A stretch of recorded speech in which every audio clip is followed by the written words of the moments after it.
Hello and welcome. This VPAL signature event is brought to you by Harvard's Office of the Vice Provost for Advances in Learning. I'm pleased to welcome our speakers this evening, Matthias Rius and Linda Eggert. In tonight's event, our speakers will dive into some interesting trends around AI's various roles in society today. Without further ado, Matthias and Linda, the virtual floor is yours. Thank you, Alicia. So let me jump right in. I'm going to share my screen. Our topic for today is the outsourced mind, AI, democracy, and the future of human control. So this is all happening under the larger title of the outsourced mind, and I will be covering the topic of democracy. Linda will be talking about the future of human control. This is basically an engagement from a philosophical standpoint with topics in the domain of artificial intelligence. That's the theme of the outsourced mind. What we are adding again is the philosophical angle to these developments. So what is happening in the domain of democracy? Well, here's the agenda slide, which I will be showing you on several occasions. So what better way of beginning this discussion by simply looking at this dramatic year of 2024. It's a dramatic year for the present and future of democracy, not just because of the elections in the United States, but it's because it is the biggest election year in human history. There's been no year in human history when more people were called to the vote than 2024. And because of what is at stake in these elections, many people think of this year, 2024, as a kind of watershed year. And so this is a good starting point also to think about what the outsourcing of the human mind in the domain of democracy, what the role of that might be here. And specifically then, as far as the United States election is concerned, a lot of people are concerned with what the role of innovations in generative AI might be in an election that quite possibly is going to be decided on turnout in swing states. And here, one thing simply to notice is, in light of the pace of change that we have been observing, and pace of change is going to be a big topic in my presentation here, it is simply impossible to make good predictions about it at this stage, but we can have a bit of a sense of what the issues are that we are dealing with here. And one issue that comes up specifically in this election domain, but then also much beyond that, is the increasing presence of digital humans, that are everywhere in therapy sessions, in financial advising, and we can expect them also to make a substantial appearance in the election domain. So basically, digitalization, artificial intelligence, generative AI penetrates our spheres of intimacy in all sorts of domains, including, begins with sexual intimacy, companionship, and all that, but then also including advice giving in the election domain. And my colleagues Larry Lessig and Akon Fung recently wrote a paper about that. Specifically what the engagement of artificial intelligence as advice givers, political consultants, tailor-made, basically ear whisperers in the election campaign could be. And they devised a scheme between these two AI mechanisms, Clogger and Dogger, one deployed by the Republicans, one by the Democrats, and basically getting increasingly sophisticated and relationship building, learning from what has worked out. So in each interaction, this is an intimate kind of a political advice giving relationship. This is going to be built over time. So this is one possibility of how digital humans might be entering into this situation, and then with feedback effects that will drive this along as the weeks go by. We are, of course, in this domain also concerned with what the importance of foreign interference is going to be. We are primarily worried about Russia and China. Iran also has a good deal of experience with disinformation campaigns and technology, but it's primarily Russia and China that will have capacities of interference in the United States, which then in turn will have certain feedback effects at a fast pace in the American election as it is speeding up. And in fact, this was in the news today, right? So this is a BBC headline from earlier today about how there's various enormous scale Chinese hacking activities that the FBI is now investigating. So this, I'm assuming this is not entirely unrelated to the fact that something is happening vis-a-vis the election in a few months. And one other worry here, so this is really largely in the background, but then given how much is at stake in November and given the potential usefulness of AI in this domain, this might also play a role already here.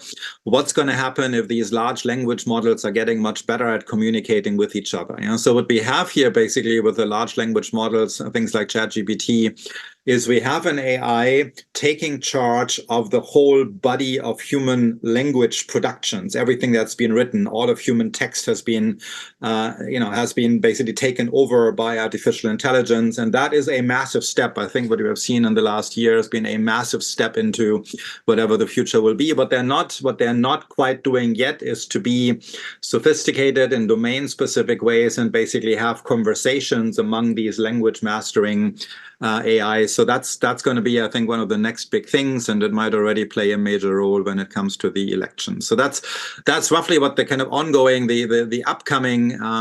and upcoming headaches are.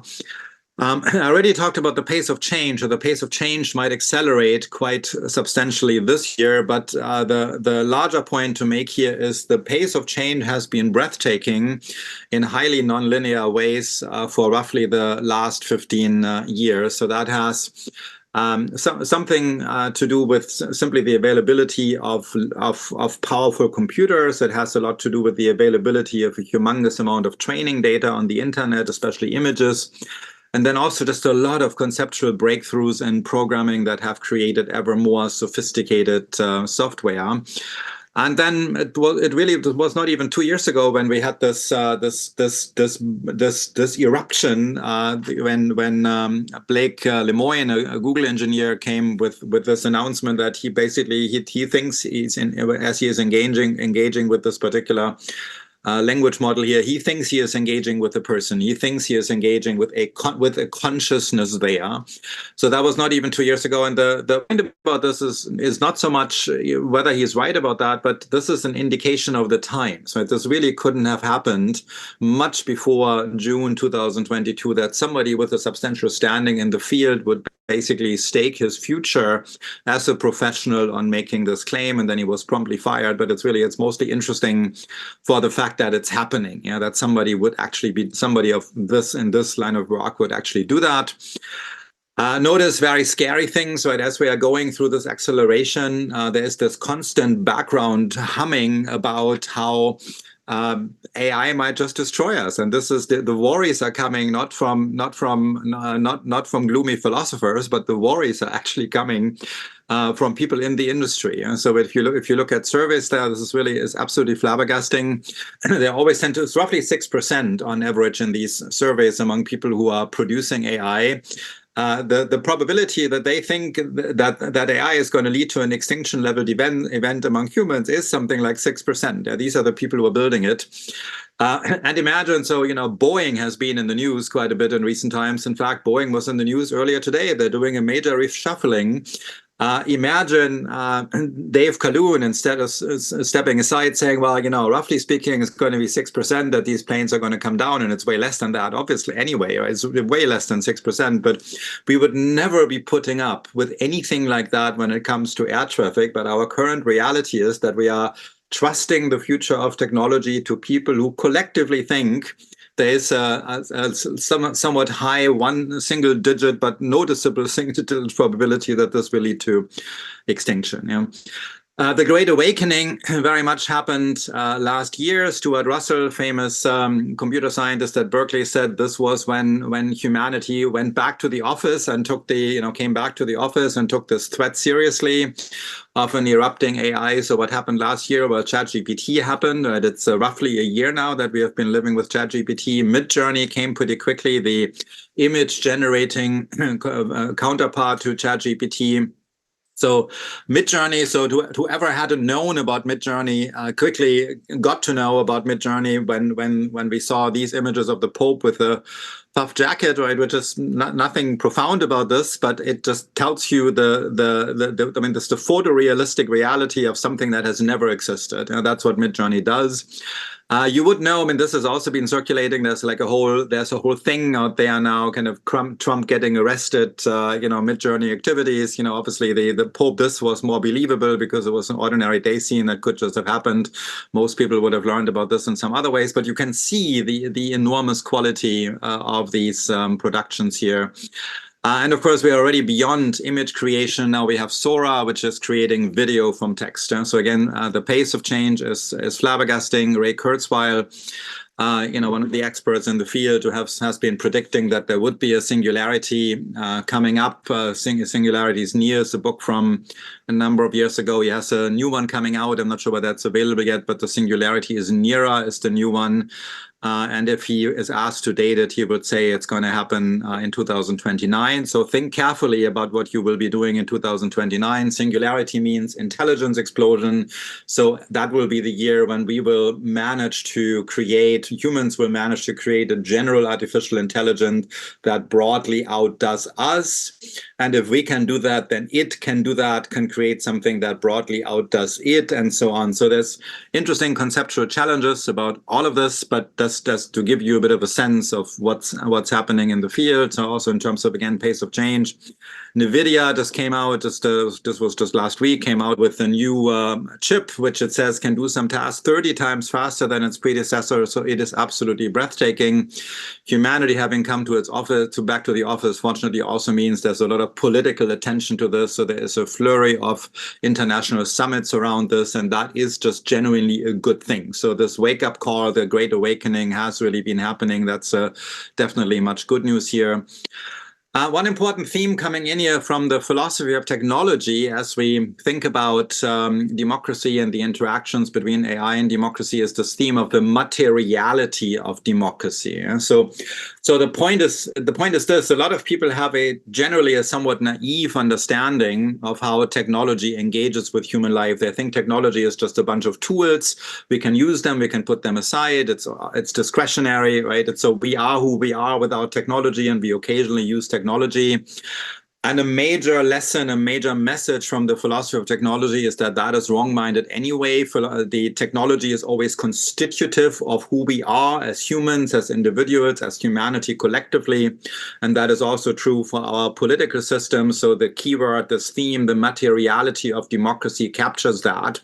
So the things that we are using, the material objects that we're using, processes that we're using to be democrats with a small d, to be engaged in a democracy, they are not accidental, they are not discretionary, they are constitutive of the kind of political governance that is possible for us. And it's always been this way. So Athenian democracy was a smashingly successful enterprise for a number of decades because they had funky machines like this. Doesn't look like much now, but it was a pretty sophisticated thing. It was a declaratarian, it's an allotment machine. It made sure that in publicly invisible ways, the committee assignments were made so that that there was a kind of common knowledge of fairness of these procedures, similarly about timekeeping. So Athenian democracy, the materiality of Athenian democracy was a guarantor of its quality. In modern times, this has been much harder. When we reactivated democracy after a long time of hiatus, we needed to deal with voting mechanisms.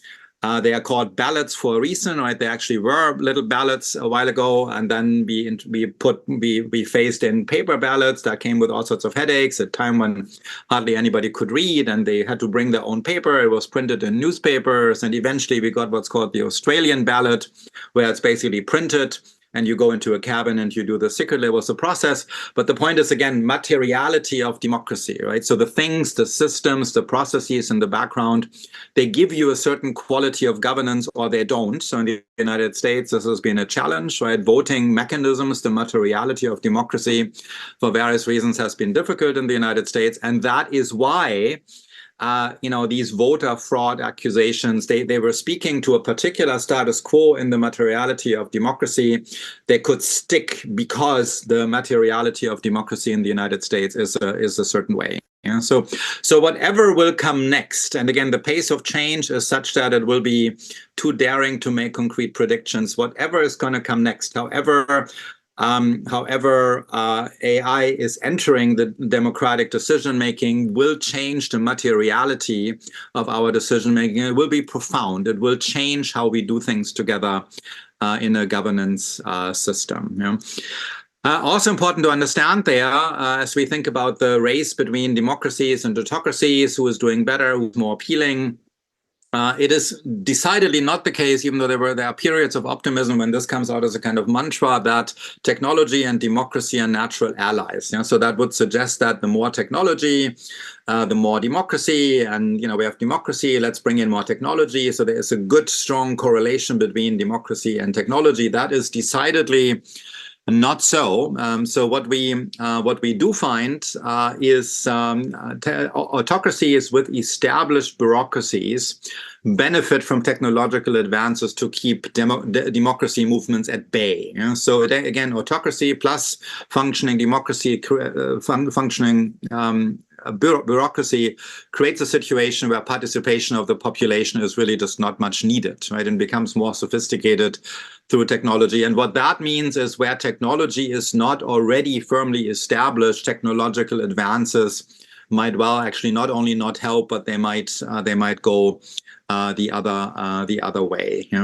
All of this is nicely developed in David Stasowicz's The Decline and Rise of Democracy. One person who has created a lot of fear around these things is Jacques Ellul, French philosopher, who argued in favor of something like the autonomy of technology, that basically technology is this independent system that unfolds by its own logic, and both individual and collective interference, human participation is just kind of cancelled out through the autonomy of technology. This is largely refuted, but it's kind of good to have in the back of one's mind as like one border scenario, one bookend scenario. And since we are talking in a Harvard context, one person who was deeply persuaded by this was former Eliot House resident Ted Kaczynski. This is somebody to whom I have a very odd connection. I lived in Eliot House for 6 years, and I lived in pretty much the same location in Eliot House as this guy. So it's kind of eerie. But he was convinced by Ellul, and he put that into practice. He died a little while ago. In China, people who knew about China 10 years ago, they would say more technology will bring more democracy. In China, it's a case study of how that has failed. The Chinese autocracy got entrenched through democracy. Also fascinating to mention this other way of being Chinese, the Taiwanese way of being Chinese. So for the Taiwanese, the internet has always been a technology of democracy, as Audrey Tan likes to say, and they are the internet to the Minister for Digital Affairs as in Taiwan. So the Chinese and the Taiwanese give us two ways. The People's Republic of China and Taiwan give us two different ways of being Chinese, and they give us two different ways of making use of technology in the development of governance systems. One strong argument for democracy that no longer really works is something incredibly influential in the middle of the 20th century, Friedrich August von Hayek's knowledge argument, namely to say, when it's mostly an argument really for a free market economy, but it also works for democracy, that given how dispersed information is in society, and given how difficult it is to aggregate information, societies are simply better off, both as a market economy and as a democracy, rather than trying to centralize either the economy or the governance system. But that was something about the technology available in the middle of the 20th century. And with AI as it's going now, this might well be, this argument is, we need other arguments now. I mean, we have other arguments, but this one cannot carry the same burden anymore. One very important person I want to attention to is also involved with the car center that I'm directing is Shoshana Zuboff. Shoshana Zuboff came out with this book 5 years ago, The Age of Surveillance Capitalism, basically arguing that surveillance data collection is the basic theme of capitalism at this stage. It is through data collection, data mining, that the larger trends in the economy are either made or broken. Yeah? So we live in the age of surveillance capitalism. What this means for us as individuals is that we are living through a full-scale commodification of our daily lives. Yeah? So it's not just that things here and there are getting commodified, as in being brought on markets, which is a Marxist term, but all our lives are getting commodified because we're emanating data through everything that we do that is electronically connected, which really is a substantial share of what we do. And so this originally was formulated in this book, The Age of Surveillance Capitalism, but she has since then developed it further in a piece called she has developed something called a unified field perspective, where she is basically arguing there's this death match here, this death match between democracy and surveillance capitalism. We can only have one, not both. And so in this paper here, the point of this unified field theory, again, I'm just kind of gesturing at that, is that a whole lot of phenomena in the economy, in data collection by governments, in so-called epistemic inequalities in how much knowledge we have, all of that is basically one thing. This is all interconnected, and it is basically boding very badly for the future. And my last point, my concluding thought is, so at some point in the near future, we already kind of have those, but this will become quite urgent in the next few years when we are bringing in more digital humans. My starting point, when we're bringing in more participation in the work life by artificial intelligence, inevitably this will lead to questions about what kind of moral status do they have? How should we relate to them? What can we do to them? What do we owe to them, if anything? So our whole moral thinking about which kind of creature entity is important ways will be affected by that. And so for now, this is not such a deep question. I don't really think my iPhone here should have a vote. But as they are phasing in, as they become more regular participants, as they cannot be as easily turned off, as they're going through recognizable individual learning processes, and you can think of a number of scenarios that would change that. There is going to be questions about what entitlements, what status they should have, and they will be ever harder to defeat by the fact that we have created them. We create children too in certain ways, so that does not defeat claims that they have. And we might soon come to a point like this with machines. And there could be some really divisive issues ahead, right? When we have these discussions, it could actually be eerily resembling debates about enslavement of humans. Yeah. So what kind of status do different kind of entities have? And this whole debate, how similar might that be to debates about enslavement of humans? That debate itself might be especially eerie. People will accuse each other of all sorts of biases because of course, people benefit enormously economically from the fact that we do with digital humans pretty much as we like, and other people want to be protective of them the way they are of animals. So divisive issues might lie ahead, and I think this is, given the pace of change, this is the kind of thing that might become a rather strongly debated issue already in 2025. I've written about some of these questions in a book that came out last year, Political Theory of the Digital Age. The philosophical questions, fortunately, are not aging quite as fast as the pace of change would suggest. So this is my contribution, so as of now, to the outsourcing of the mind. And now I will turn over to Linda for the who is actually half Taiwanese, so I already set the stage for that. So Linda, over to you. Well, first of all, hello, and thank you very much for the invitation. It's not that long ago I was a fellow with the Southwest Centre for Ethics, and for several years I was also a fellow with the Carr Centre for Human Rights at the Kennedy School. So it's really wonderful to engage with the Harvard community. So Matthias has already given a lot of context.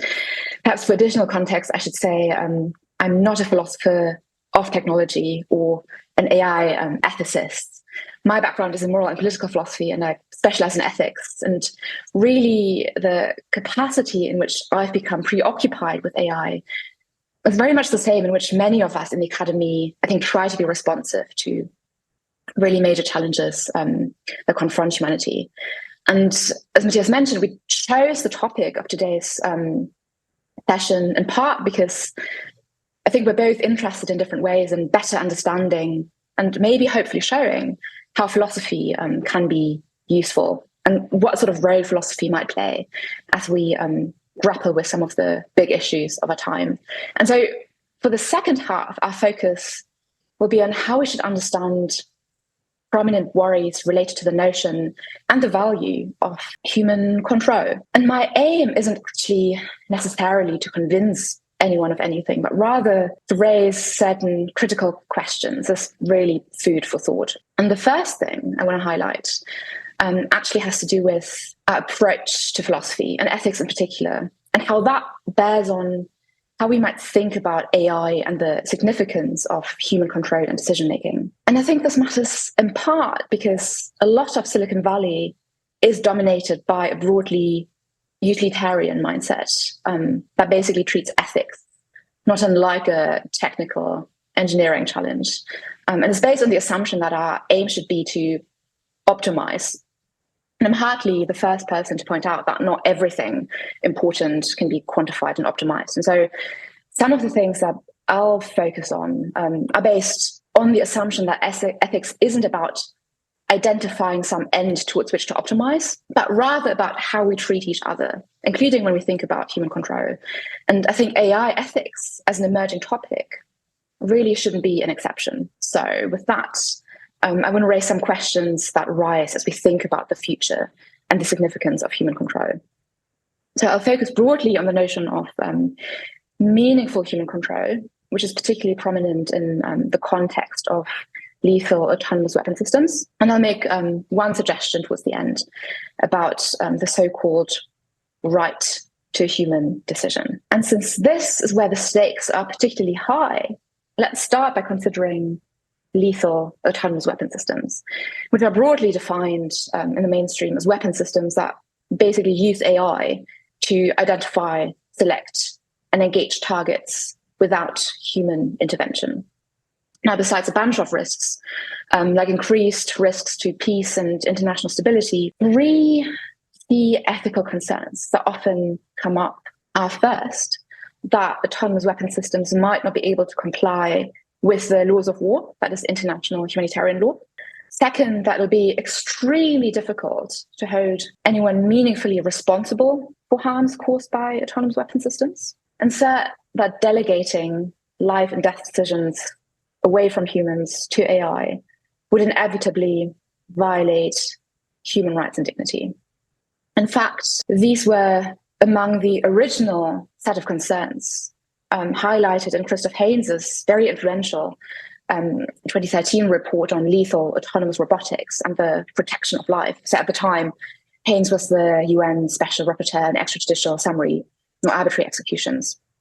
And I think it's worth very critically considering whether this popular notion of meaningful human control really is an adequate solution, in part because it's important for us to know why human control matters, if indeed it does, even if circumstances change and technologies advance. So this is in part about clarifying our ends and really working out whether human control matters for its own sake, or because it helps to promote other goods and values that we care about, and whether that's the reason why it's important. So take, for example, the first worry, the worry that autonomous weapon systems might not be able to comply with the laws of armed conflict. So this is just one recent example, the screenshot here from the UN website. So perhaps one day, sufficiently advanced AI with sufficiently advanced contextual judgment will be able to distinguish between legitimate and illegitimate targets, and so will be made compliant with IHL. But even if one day that became possible, perhaps compliance with the law isn't the only thing that matters. The trouble is that law and morality don't always coincide, and armed conflict, arguably, is a case in point. Now, I don't want to go into detail here. Just the suggestion that I want to make is that it's worth considering whether, even if autonomous weapon systems could be made compliant with IHL, we might still have good reasons for objecting to their use. And a related challenge arises from the possibility that the use of autonomous weapon systems might in practice not be limited to armed conflict. So, robots like these could be deployed in all kinds of contexts outside of war. Right? Think of hostage situations, going after big game poachers, and in domestic law enforcement. Now, of course, observing that autonomous weapon systems could be used in these contexts isn't at all to say that they should be used in these contexts. The point is that since the use of these systems may not be limited to armed conflict, their capacity to comply with international humanitarian law really might not be all that matters. So when it comes to human control, there's an important question to what the appropriate principles even are that human control should ensure compliance with. And arguably, human rights considerations should be front and center. But as I'm sure many of you know, the relationship between international human rights law and international humanitarian law is notoriously contested. And so you can see how quickly things get really complicated. Next, consider a very prominent worry, again, that eliminating human involvement will create so-called responsibility gaps and make it very difficult, if not impossible, to hold anyone meaningfully accountable for harms caused by autonomous weapon systems. And so suppose, if only for the sake of argument, that eliminating human decision-making will jeopardize the possibility of accountability. But also suppose that proponents are right to argue that using AI might help reduce civilian casualties in certain contexts. This might confront us with a very uncomfortable question, which is, how should we weigh the promise of AI to reduce harm to innocent people against the importance of accountability? Actually, the International Human Rights Clinic at Harvard Law School released a report about this. And so the question is, would a world in which less harm is caused, but without the possibility of accountability, be better than a world in which more harm is caused, for which people can be held accountable? So I promised to raise questions rather than give answers. So mainly for reflection, here's just one possibility. It's that we might have non-instrumental reasons to preserve human control and decision-making, reasons that in the end might have nothing to do with extrinsic values like compliance with the law or the possibility of accountability. And that might have everything to do with people's intrinsic worth as rights bearers, which arguably demands a kind of moral concern or consideration that is foreign to algorithms. And that brings us to the third cluster of concerns. So a very widely shared concern is that delegating life and death decisions to machines poses an indefensible affront to human dignity. And so a very common thought is that retaining human control is essential if we want to protect principles like human rights, human dignity. And it's worth taking a closer look at what this actually means. So you might remember a few years ago a news story about Special Operations Chief Eddie Gallagher. He used to be highly popular and admired by his platoon of Navy SEALs, but after months of vicious fighting in Iraq, he was accused of horrific war crimes, including shooting at unarmed civilians and executing with a knife a captured and half-conscious teenage fighter. And one reason why this made headlines, besides the horrificness of the crimes themselves, was that his Navy SEALs, something that's not normally done, they broke their code of silence. And that was a really big deal. One Navy SEAL who served under Gallagher was interviewed about this. And he said, how am I supposed to teach my kid the difference between right and wrong and look him in the eye if I'm not doing everything that I can? And I mention this here for two reasons. First, because it illustrates why some people think more AI, including in the military, possibly at the cost of less human control, could be a good thing. Robots don't panic, they don't get angry, they don't feel vengeful, they're not bloodthirsty. So this is one of the main arguments that proponents make. However, Second, they also have no conscience to wrestle with, unlike people. And the people who were serving under Gallagher felt a moral duty to speak up, and that's really significant. But there's also something else. According to Christoph Haynes, when someone comes into the sights of a computer, that person is literally reduced to numbers, the zeros and the ones of bits. But here's the problem. Humans can also treat one another effectively as mere numbers. And if we think threats to dignity arise when people aren't given the concern they deserve, then perhaps the real issue is with how decisions are made. Threats to dignity might come from merely following an algorithm, regardless of whether that algorithm is followed by a person or executed by a machine. So, what does that mean for what we should make of the notion of meaningful human control? This idea is increasingly commonly being presented essentially as a solution to all kinds of important concerns. So, for example, in one of its reports, Human Rights Watch said such a requirement of meaningful human control would protect the dignity of human life, facilitate compliance with international humanitarian law and human rights law, and promote accountability for unlawful acts. So notice that meaningful human control here is invoked to address all three different concerns that we've mentioned: to protect dignity, ensure compliance with IHL and IHRL, and to ensure the possibility of accountability. But while meaningful human control might look like a straightforward solution to disparate ethical concerns, I worry that there's also a danger of treating it as a solution to more problems than it might actually be able to solve. And this is a danger because then we're not looking for solutions where we need them. So, for example, considering dignity, meaningful human control isn't a guarantee for respecting human dignity. We know that people can do really horrendous things to each other.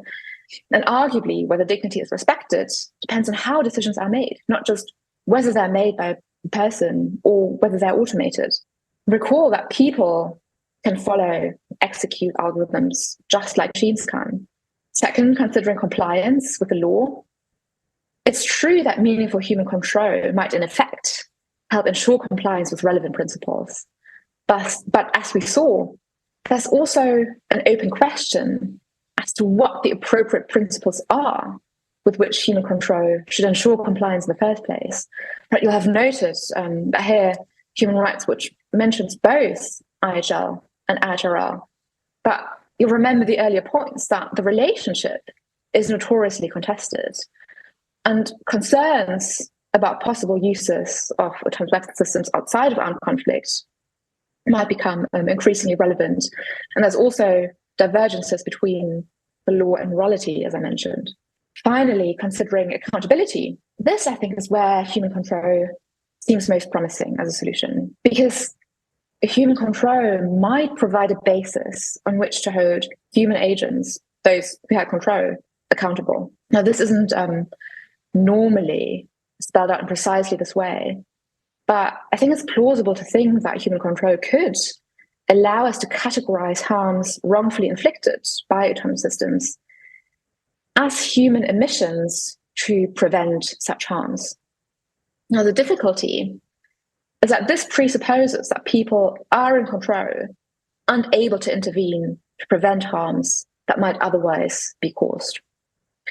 The trouble is that this might be really difficult to square with the very definition of autonomous weapon systems that we started with, as having the capacity to identify and engage targets without human intervention. So a very common assumption goes something like, we need human control to counteract the risks of autonomy in machines. But this raises the awkward question: if human agents are to exercise the kind of control necessary to ensure compliance with whatever principles are ultimately applicable, is this actually compatible with autonomy in machines, which is commonly understood as a significant degree of independence from human agency? So one challenge, I think, is that what might render the use of AI appealing in the first place, certainly for proponents, is that features like AI's superhuman speed and processing power might be very difficult to square with the value of human control. So one worry is that these very attributes that make the use of AI desirable in the first place, at least for proponents, might turn out to be really difficult to reconcile with principles like human control. And so one question is, in the end, is there any difference really between arguing for something like human control and arguing for a ban on, say, autonomous weapon systems? If meaningful for human control is vital, then should we just want to ban the use of certain AI systems altogether, at least in certain contexts? So to close, a final suggestion, again, for food of thought, is about the increasingly prominent notion of what's become known as a right to human decision, which is pretty prominent in legal circles now. This is following up not on the consideration that people can follow algorithms just like machines. So the suggestion is that perhaps increasingly common calls for a right to human decision should be rethought. And perhaps what we should really want in certain situations is non-algorithmic decision-making, regardless of whether algorithms are executed by machines or by people. So in closing, the hope is that philosophy can play a role in helping us at least clarify the values that might shape our society and really our future, not least because technological advances don't just happen to us, and because we have agency over our future. So I hope you found this time with us stimulating. And with that, I'll close. And thank you very much. Thank you, Linda. So since we were given free hand by the moderator to design this part of the session. One thing, let me just make one comment, and then what I'm going to do is I'm going to go to the questions and I'm going to respond to a couple of questions there. Because I've had time to read the questions now, and I'm going to give you some time now, Linda, to also take a look at the questions, which one might be for you. But I just want one comment on this is this theme of human control and what the alternative to human control, as we know it, might be. Is I often think of the Amish, the Pennsylvania, other, and Amish living in other states in the United States, and everybody kind of knows them, but they are, they're often treated somewhat dismissively because of their old-fashioned ways and their anti-technology. But then they're actually not so much anti-technology, but they are pro-human control. So what they want is they want community control over what one does, what we do as community with technology. And yeah, one might disagree with their particular choices of freezing much in the 19th century and adding as appropriate from the 20th century and beyond. But the point is, they're having a community, a political decision about these matters, whereas we are basically being driven along by, the tech companies, Mark Zuckerberg and other hotshots there, Elon Musk, and we are driven along by people who, as a community, as a group, have assign a 6% likelihood to the fact that their work is going to destroy us. So just kind of resonating the relevance of that topic. So a few questions here. So there's one that came in rather early and in a way raises a very profound question about that the philosophy of technology actually speaks to. Computers, cell phones, and internet use have penetrated society to such an extent that it has become difficult to manage most human activity without them. Consequently, the ability not to participate is limited, and non-participation is viewed as odd, inconvenient, or even antisocial. Will AI end up being yet another thing people are obliged to use because everyone else is? So this is in a way, that was my point, that specifically about democracy, the materiality of democracy, that the idea that there's a bunch of individual humans and they each are discretionarily using certain tools, that's the way of thinking about the way technology enters the human world is an illusion. So it's really, we are bringing technology is driving development, and then phenomena like this are rising, right? So we, basically, if you today, you did not want to use a cell phone, some kind of smart cell phone, at least, you'd be stranded and stuck all over the place, because the presumption, social inferences, social expectations always is that you're using that. So yeah, this is absolutely right. So there is these technological developments that are driving us along. Ellul had this extreme take on that by thinking, oh, this is all happening autonomously in terms of its own mechanisms. That is probably too strong, but this is exactly why it is so important to make wise decisions about what we want to introduce algorithms and just to slow down, right? Just to not do this so fast. And there's a debate in the field. This also speaks to some other questions, how best to do this, industry and industry internal regulation. So I am a big fan of regulation. I think the European Union does a marvelous job imposing constraints on everything. I think the order of the day, what really matters right now is to slow down, have proper regulation. And yet, yes, that means more bureaucracy, more administrative machinery. But there is so much at stake right now that slowing down is a good thing, especially if those who are driving us ahead, again, they think at a 6% level that they will just ruin us. I'm going to respond to us and drivers into extinction. I'm going to respond to one more question and then turn it over to you, Linda. This is a question from 523. Deepfake technology is becoming frighteningly good. How will citizens determine what is real in the weeks before an election, for example? Yeah. Think about the Pope in the puff jacket and all these, the liberal fantasies about Trump getting arrested, right? All of that is there. So I think the biggest danger about deepfakes is that anything can be classified as such, right? And you see this already. People do this. Politicians do that. If there's something they don't like, they say, "Oh, that's a fake." And that's one. I mean, there's also this other danger that something is some impression is created, some situation is generated, especially now that we can actually create whole videos out of just instructions. But the bigger danger here, I think, is that there's this plausible deniability. So deepfakes generate a plausible deniability.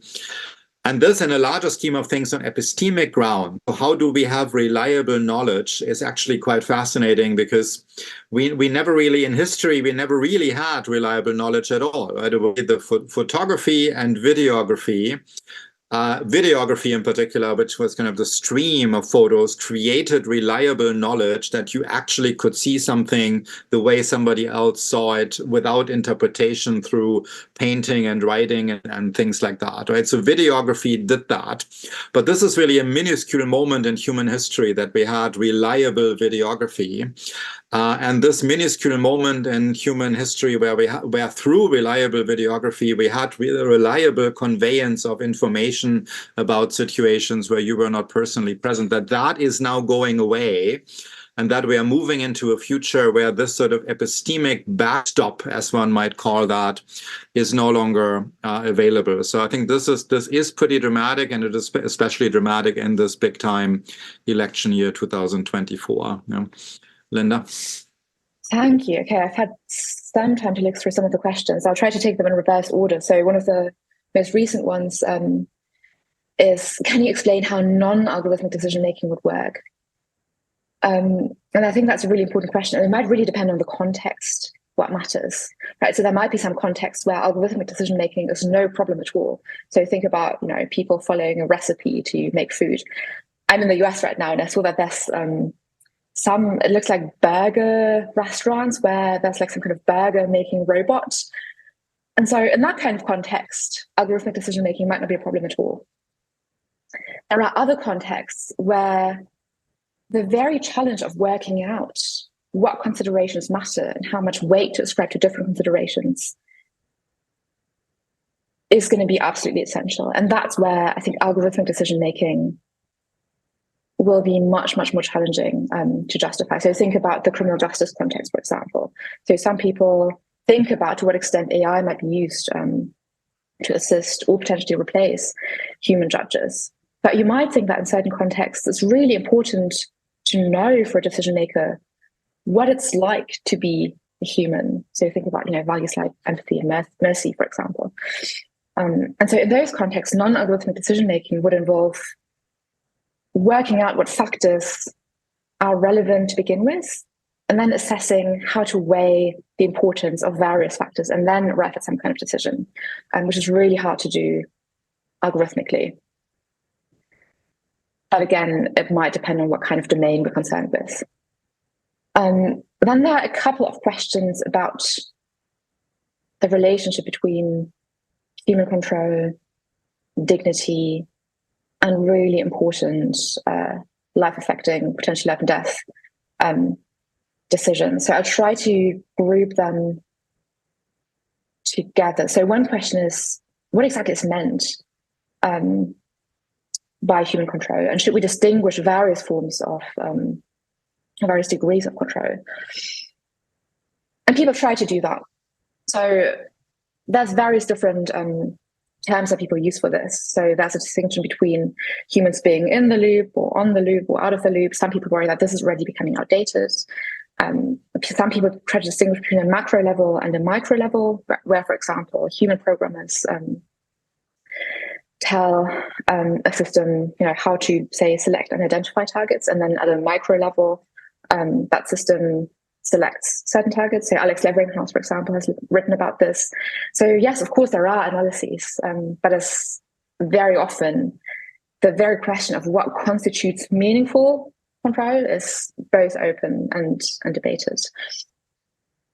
Then there was another question about how we might distinguish between, say, autonomous weapon systems and weapons that are indiscriminate. And I think that's also a really important question. And that's related to another question here about, given the horrific things that people do in war, whether human control could be a guarantee for protecting human dignity. And I totally agree that it's not. I think the conclusion to draw from those questions is that we might just have more than one reason to worry about human dignity. Right? It's totally true that we already have all kinds of weapons that are deeply morally objectionable. And that doesn't mean that we don't need to worry about autonomous weapon systems. It just means that different kinds of weapon systems might be concerning and might pose different, might present different kinds of affronts to human dignity for very different reasons.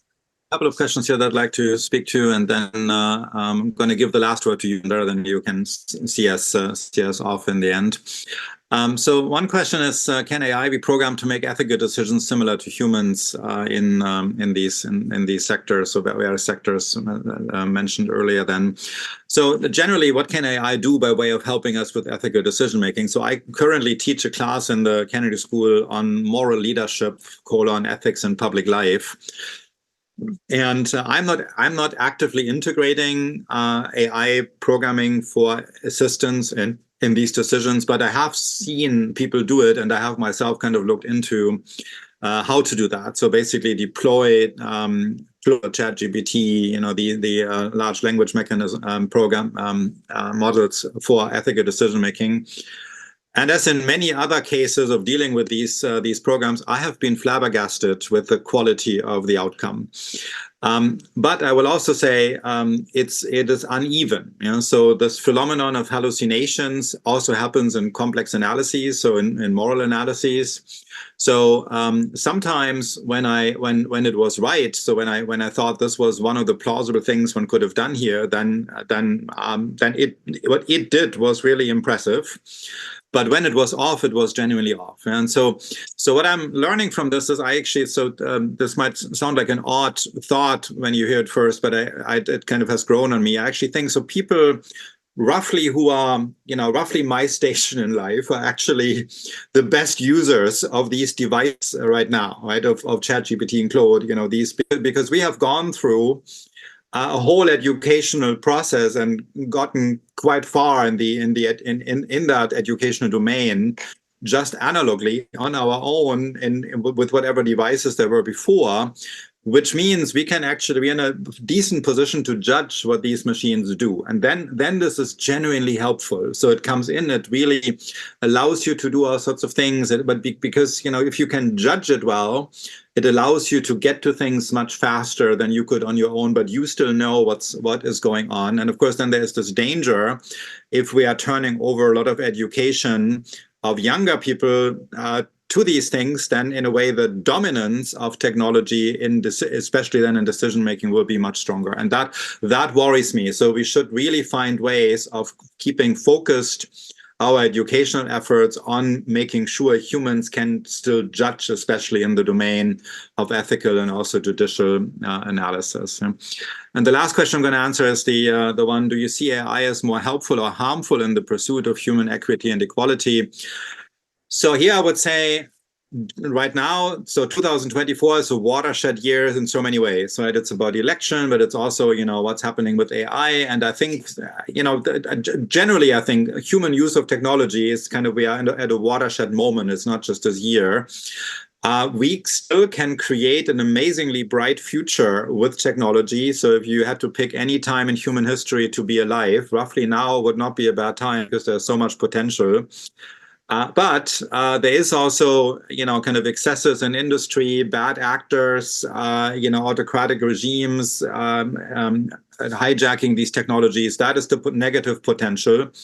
And so that brings me back to my regulatory point, serious regulatory efforts in as broadly based a way as possible, initially transatlantically with the United States, Canada, European Union as a norm setter, then ideally bringing in, I know this is now getting into wishful thinking, also the Chinese, but, regulatory efforts to make sure that the good kind of stuff is happening in the AI domain. Right now is still the time to do that.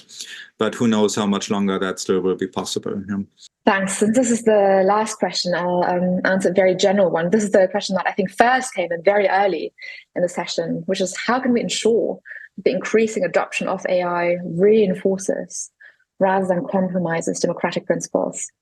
And so to end on a very general note, I think one way to do that is by being very aware of the risks of technocracy and remaining aware that, as I very briefly mentioned earlier, that we, as not least as democratic citizens, have agency over our future. Technology, including technological progress, isn't something that just happens to us, even though that's a narrative that might serve certain powerful actors. It's really about trying to be very clear about the democratic values that matter to us, and then using AI just as a means, as a tool to further those principles, and retaining agency and the awareness that we have agency over our future. So with that, I think I should back to our moderators. Thank you all for the questions, by the way. They're fantastic. Thank you, Linda and Matthias. And thank you all for joining us tonight. We hope you'll join us for more signature events soon. Information on upcoming events as well as recordings of past ones can be found at vpal.harvard.edu/vpal events. Thank you and good night.